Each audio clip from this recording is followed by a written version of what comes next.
Okay, I'm going to try to get back into the Obsidian and glass and catch up on those videos that I was planning on doing. If I think about it and look at all the glass I'm supposed to be napping, I could easily do 100 videos just on glass and Obsidian. I've even got a part of a glass countertop, probably from a demolition of an old house or something, or an old business. They use glass for the countertops. This is white glass. So, and things like that. So I need to get back into the glass for a little while. And then I've got stuff coming that is extremely hard to nap from various locations. The short answer to the stuff that seems almost impossible to nap, but you see beautiful, delicate artifacts made from it, was that your stuff is probably not their stuff. Okay, even though it might look the same, it's probably not the same. So a really delicate artifact made from a seemingly or a provably extremely tough material is probably not the same material. It's probably made of something different. Or they went through, napped literally a ton of what you have to find 10 pounds of good material, and then they made artifacts from that. You know what I mean?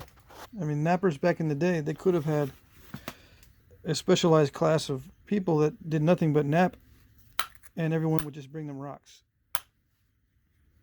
And that's all they did was experiment and nap with these rocks. So you never know. But I am going to try napping these very hard materials. And if I can't get a delicate artifact from it, especially, or a delicate thing that looks like an artifact from it, especially if I use abo tools, there's a pretty good indication that they weren't exactly using that material in your area. They were using either a high quality variation of it, or heat treating it in some way, or using tools that we don't know about. They may have used what they call native copper, or copper you find on the surface of the earth. They could have been mining for copper. That's also the possibility. Could have traded for it, and it may have been napped with copper. I know a lot of guys will not accept that fact, but just Google copper culture and you'll see how many copper artifacts there are that are prehistoric and utilized way before European contact. And there was even metallurgy in some areas of South America where they were making refined copper and alloys of copper through heating and forging.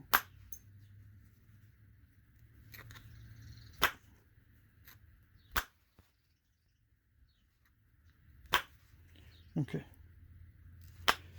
So yeah, that's coming. And I'm looking forward to some of the materials I'm getting. I'm not looking forward to some other ones, but I try everything anyway.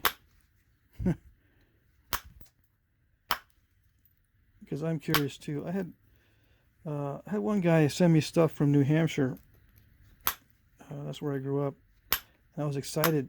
Hey, wow, there are nappable stones there. Not very many, but there are some nappable stones there.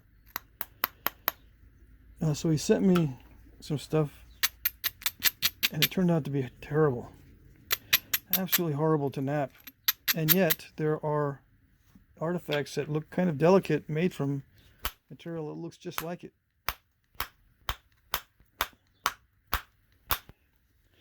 I couldn't nap it at all. Not with copper, not with steel, not with iron, not with aluminum, not with antler, nothing. So they must have found a vein of very high quality stuff to do those artifacts.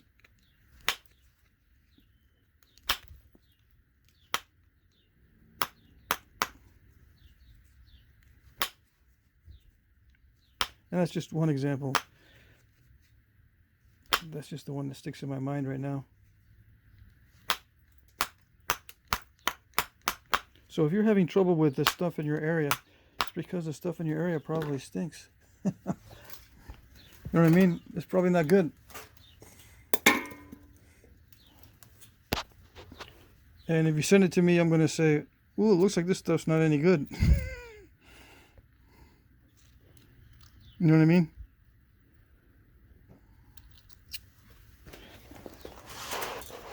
Okay, I should get down to trying to seriously nap this piece of silver sheen or whatever it is. I've got dacite I should be napping too. Although I do have some other dacite videos.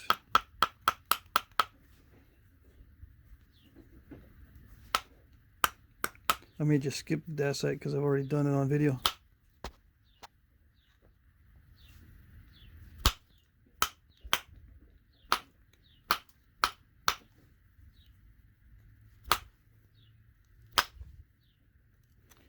And for you guys just tuning in, if it seems like this material is not any good, or I'm getting certain effects like, oh, that's kind of crunchy, or it's kind of steppy, or the edges are really not looking good, or you're getting a lot of short flakes and not long flakes, keep in mind I'm using iron too. Okay, I am making the transition. My brain is trying to make the transition to doing the best job possible with steel or iron, but just keep in mind that the material is affecting the napping, and there are certain things that happen with a harder percussor than with a softer percussor, and one of those things is crushing. Another thing is short flakes.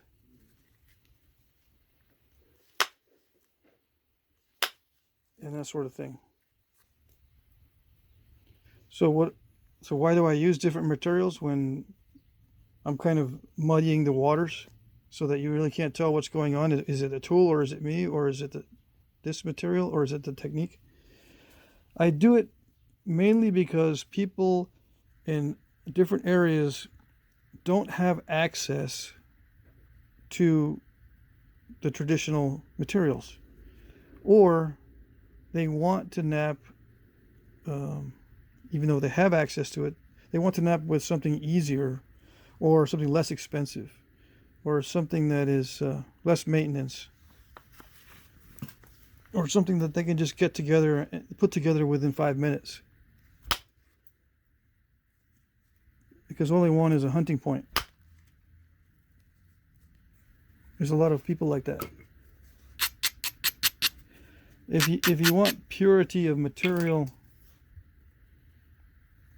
you go to one of the other channels that focuses with, like for instance, only copper on only obsidian, and then only slabs, a very pure type of situation, or someone that's using only moose antler on only heat treated Burlington, with only using actual artifacts for patterns and that sort of thing. I mix it up a lot, mainly because of my requests. I tend to have this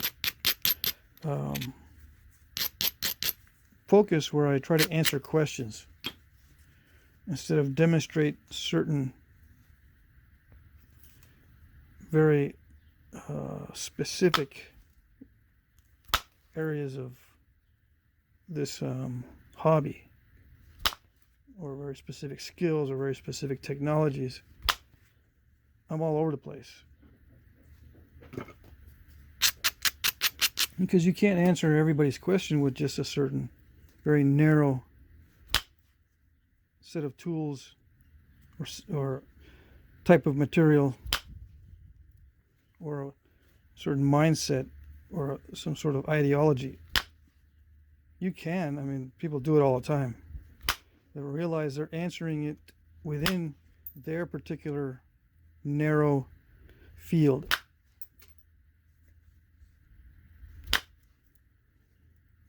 So you just got to be aware of who you're asking and what you're asking.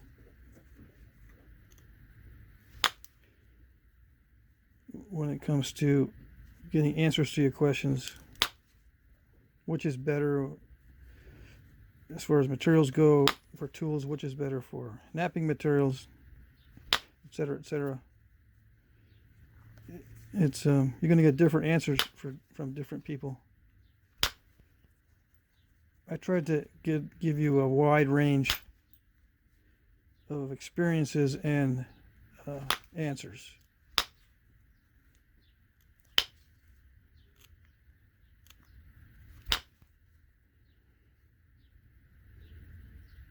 Okay. Yeah, the transition back to Obsidian is a difficult one. I was just snapping a bunch of Buffalo River. Yeah, transitioning from that back to Obsidian or back to this silver sheen stuff that's very similar to dacite is not easy.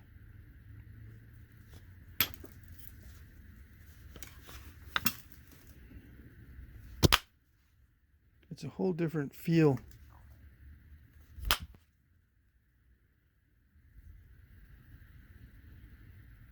It's probably better done with pressure. But I like the indirect percussion because it's faster.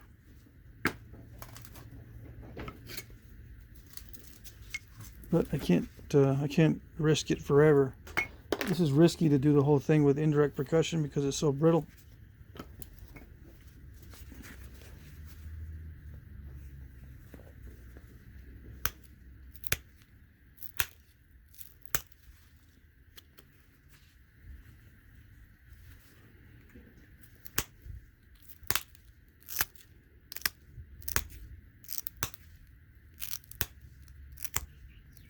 Sometimes I abrade before I pressure flake, sometimes I don't. Right now I'm just pushing off the surface, so I don't need to abrade the surface.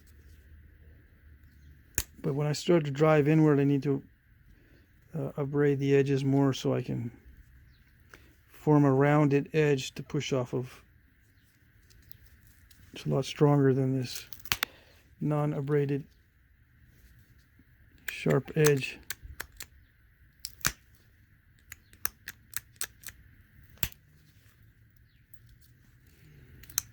Now this could be another Eastgate, but I think I'm going to do a split stem. I want to make sure I keep it wide enough so I can maybe get some flaring barbs on this one.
I'm thinking of other channels with very specific, very narrow focuses. And I've thought about doing that too. The Allergic Hobbit is focused on abo tools. That's my other channel. One of my other channels.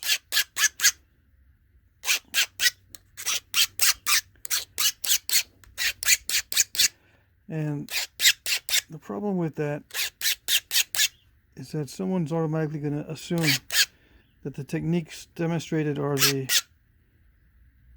real techniques. When you're using authentic materials, people have a tendency to say, okay, authentic material means authentic technique, authentic mindset, authentically in tune with what is correct for the historical perspective.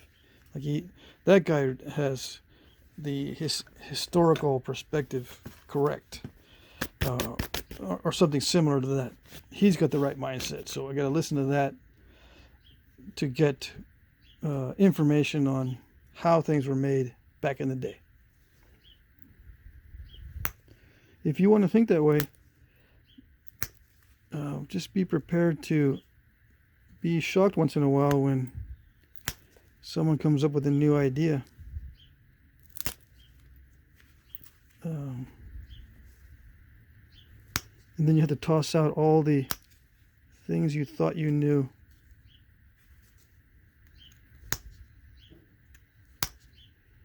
The field is still new. It's expanding. And those who claim to know how certain things were made, they'll be disappointed later in the future as we expand our knowledge.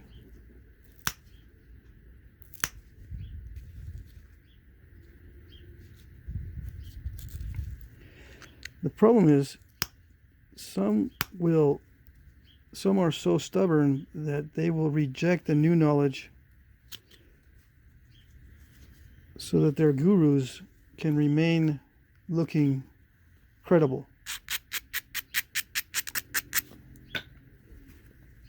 They'll reject a new discovery or new technique because their guru didn't come up with it.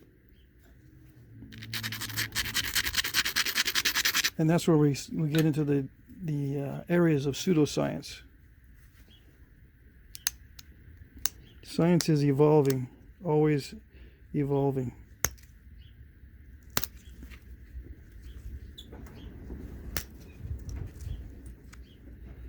Or it should be. There are certain people that don't want it to be that way.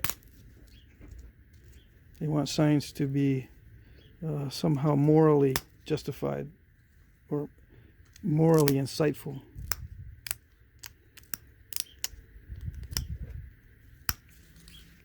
Anyway.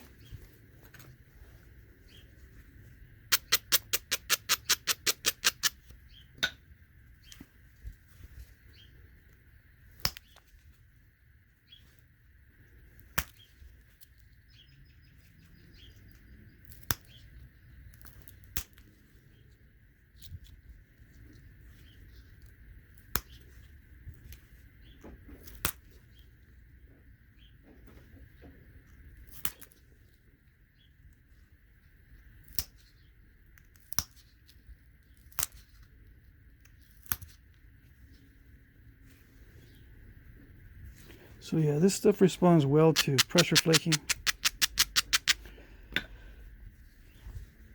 Let's see, I don't know if I'll be able to get rid of the original surface, but I'll try.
These islands are pretty common. I just wait. Usually I can find a way to blow through there with a nice powerful flake, either percussion or pressure.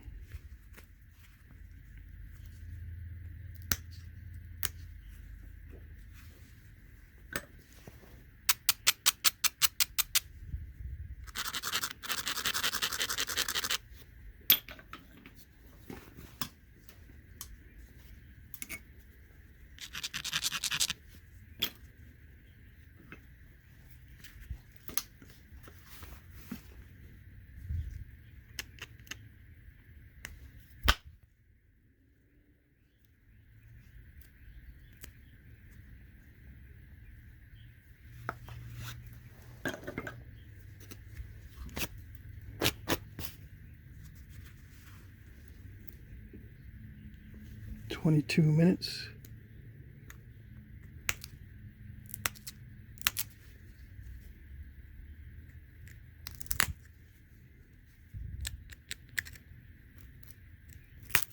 For those of you just tuning in, I keep track of the time because my camera shuts off. I'm using my phone. And I have gone over my time and not seen it, and I'm napping and it's not filming, and I had to discard the video. So I don't want to. It's been a while since that's happened, but when it does happen, it's very frustrating.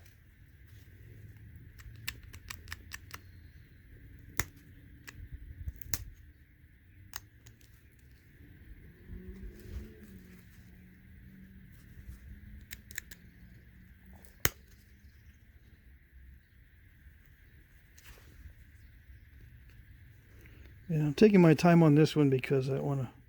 First, because I'm making the transition back to Obsidian, and another thing is I don't want to break it, of course. I may just leave it kind of thick.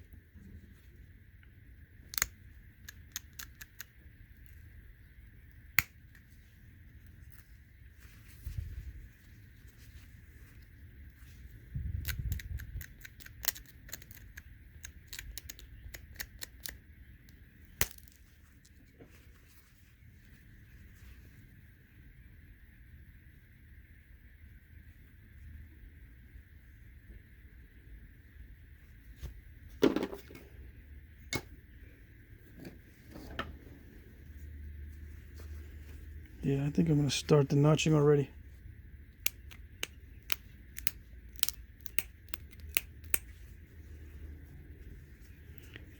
Some of you guys may be saying, no, don't leave it thick. We want to see it really, really thin. The really, really thin videos are coming up. I'm going to do some videos on napping extremely thin flakes, which is my least favorite stuff to nap because it's extremely difficult. You know, how do you nap something already extremely thin? Well, you just nap around the edges. That's the short answer. The long answer is, how do I show you how to not break it? That takes an hour and a half long video. You can break at any stage. Now, the slower you go, the better. That's the first thing. The next thing is get a good material. Obsidian is one of the worst materials to use when you've got really thin flakes, if you want to just nap around the edges and get a point in like 10 minutes or 5 minutes. You'll end up spending a couple hours napping little thin flakes and breaking every single one of them. That's probably why they want to see a video. How can you prevent that from happening? It's not easy. Because first of all, you got to have a pad that's cooperative. You can't have it too flexible or notched or something that's too wide of a notch, because it'll just snap that way. You also have to know where to put your fingers for pressure. It's best that you don't apply much pressure at all. But there's sometimes where you need to blow through a notch, especially if you want to notch it right. You got to blow through a stall, and you're on a really, really thin piece, and you just end up snapping the whole thing on the last notch with the last little bit you want to get.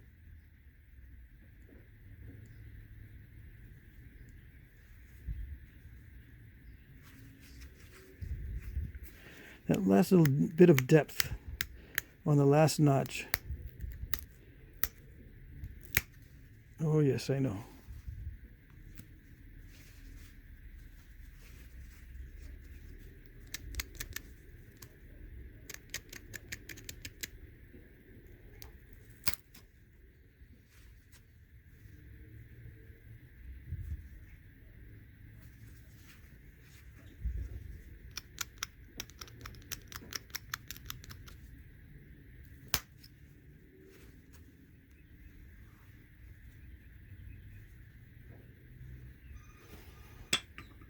See.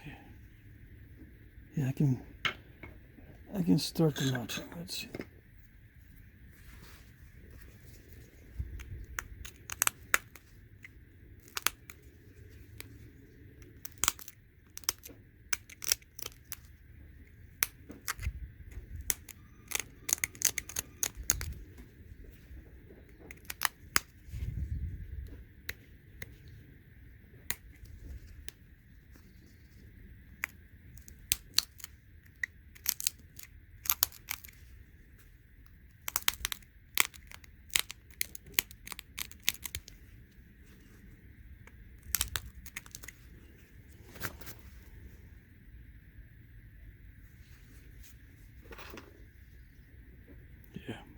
I'll leave the stem wide so that I can do a pronounced center notch.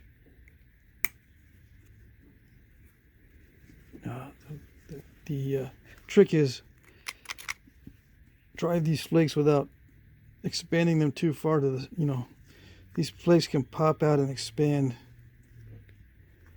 and then take off the barb.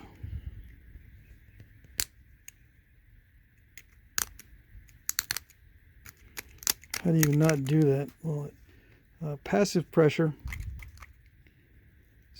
it'll surprise you. You don't want to do too aggressive.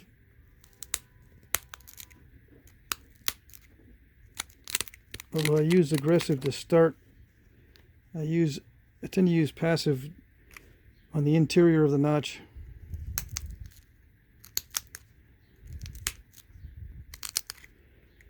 I don't know, it's hard to tell. Sometimes I'll just power through and use aggressive the whole way. Sometimes I'll use passive the whole way.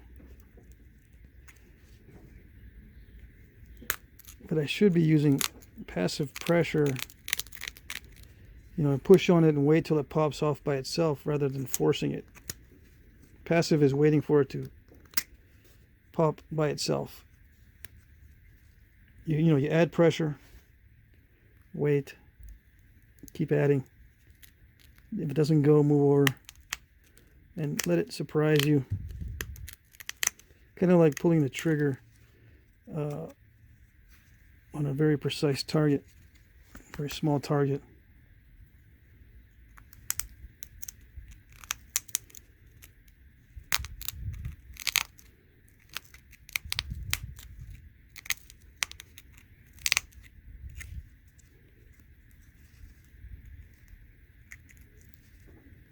I'm trying to use the front edge of my flaker, but it doesn't bite into the Obsidian very well. It crushes it. So I've already stalled it, right? So I need to expand it. When you expand the notch, you're able to work from a larger area.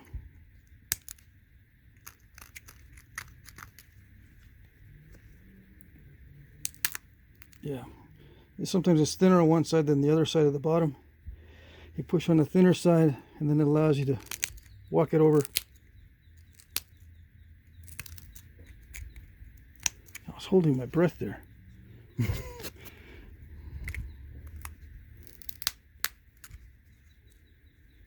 Nice. So you can get these pop outs not only with percussion but with pressure too.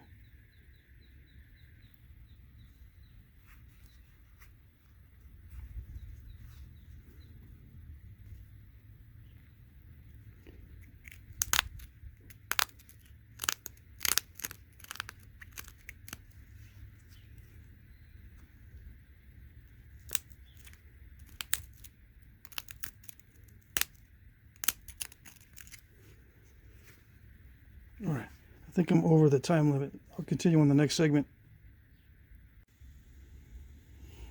Okay, hopefully I didn't run over the time there. I think I was still filming. All right, so Eastgate notches, they don't have to be really, really deep.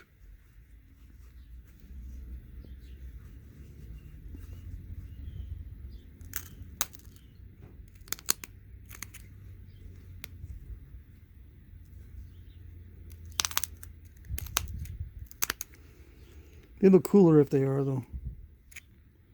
Damn, I keep forgetting to focus.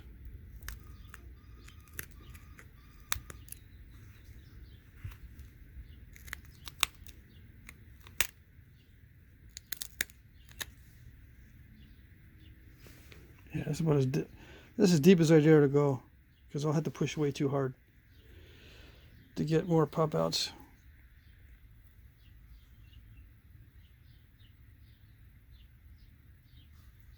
And I left the tip for last because I didn't want to snap it off, because when I'm doing the pressure flaker like this, doing the pressure flaking, the tip can snap off right on my glove, like by making friction on the glove or digging into the glove. It can just snap the tip right off. Okay, so I can do a central notch. Why did they do a central notch? I think it's two things. One is aesthetics and the other is for glue. I think I used to have the opinion that it didn't matter much when it came to gluing, and this little notch would make it even more delicate in the haft. But I am leaning more and more toward the gluing actually being a good reason for the notch. Now this is a little bit thicker than the other one, so it requires a little bit larger than, or yeah, fatter diameter foreshaft than usual.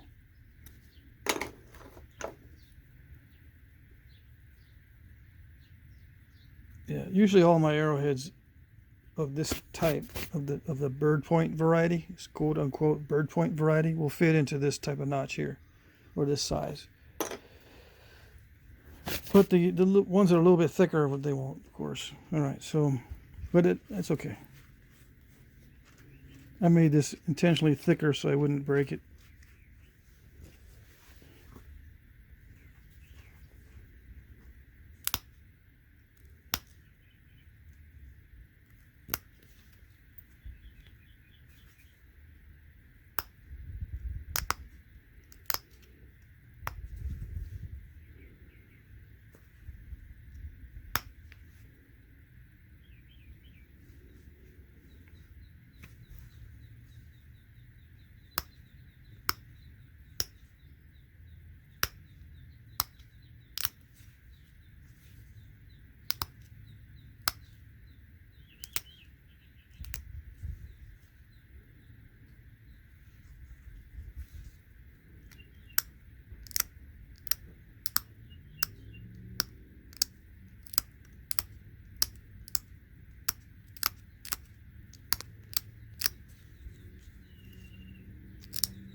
So I'm picking at the edge because I'm going to do some more thinning flakes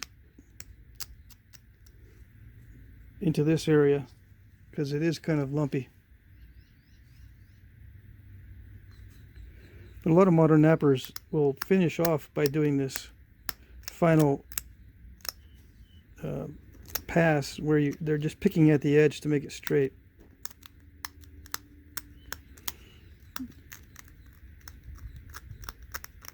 But a lot of artifacts don't have that. They don't have that final pass where they try to make the edge perfect. They'll leave it jagged or even dull spots in some areas. It's probably because they're doing this on an assembly line type of situation where they need to make 10 of them before the end of the day or whatever.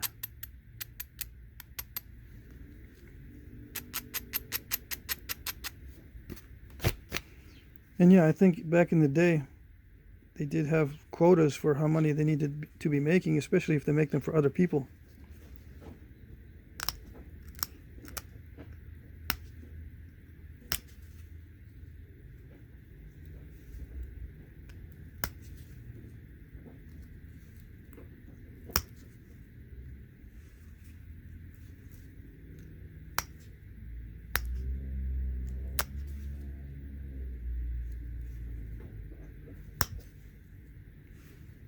The deadlines seem to be even more important if you're making it for someone else than for yourself.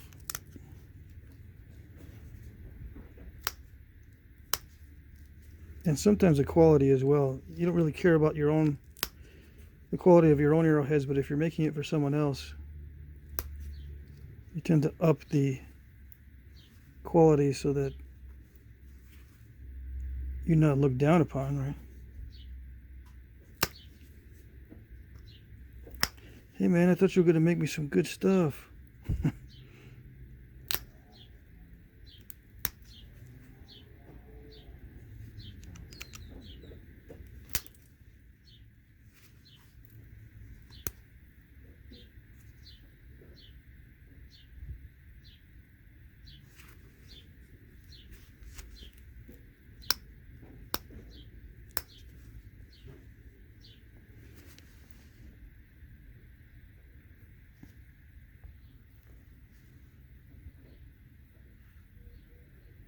Okay, I hope that was okay.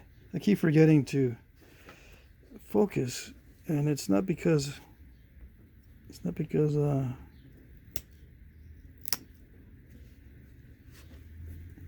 the allergies or itchy eyes or I can't see. No, I just keep forgetting. No excuses for that.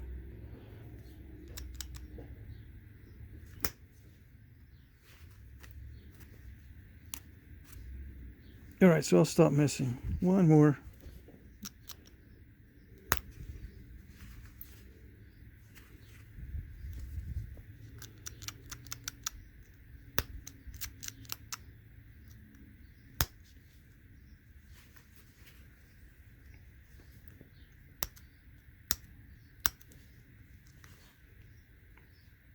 Just because I wanted to see if I could make it a little bit thinner right there, but it's okay. All right, so here's another Eastgate. Let me get the other ones.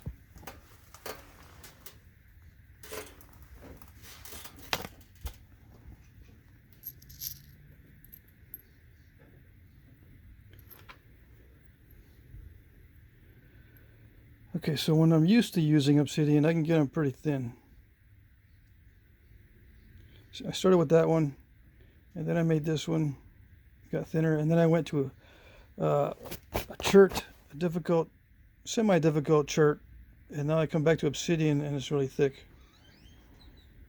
But that, you know, when you make the transition, it's best to slowly get back into it. And that's my story. That's my excuse. All right. So there you go. And I think, I don't know how thin these were. Maybe someone can let me know in the comments. These may have been extremely thin. They do have my Noel Justice book. I got time, I should just look it up. All right, so let me get a thumbnail. I'll look up the Eastgate in the Noel Justice book here in a minute.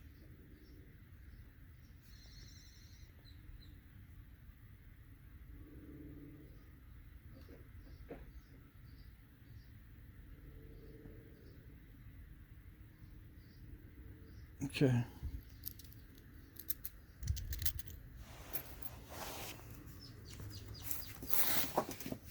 not even sure they have it in this book.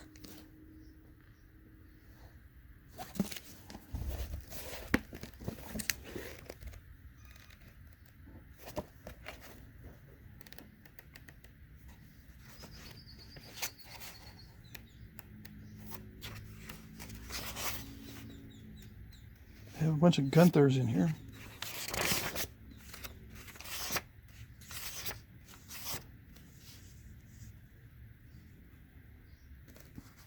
Clear Lake.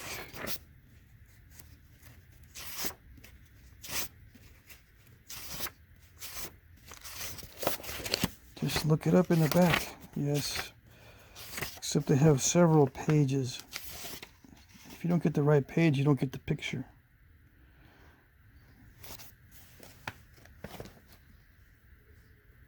Eastgate splits down. See the? It's listed on several pages.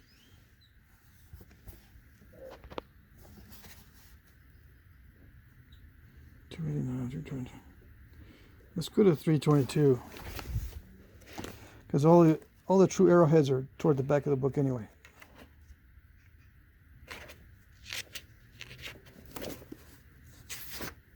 Okay, here we go. So we'll find out which ones. 2820.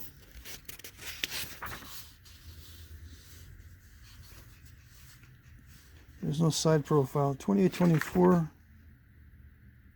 Yep, that's an Eastgate here, 2824, and that's pretty darn thin. Yeah. These are actual size, by the way.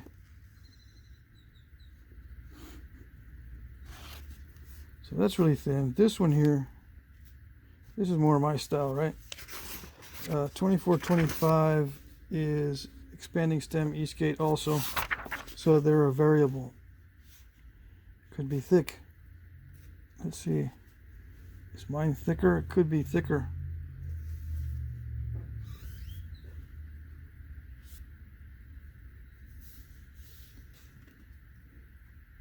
It's not too bad. Alright, so there you go. And look at that. That's a curved one. What's that one? 2816. It's also an Eastgate. So look at the difference. Very fine, very well made here, and then there's this one that's really crooked. So it's variable, highly variable. All right, hope that helps. Okay.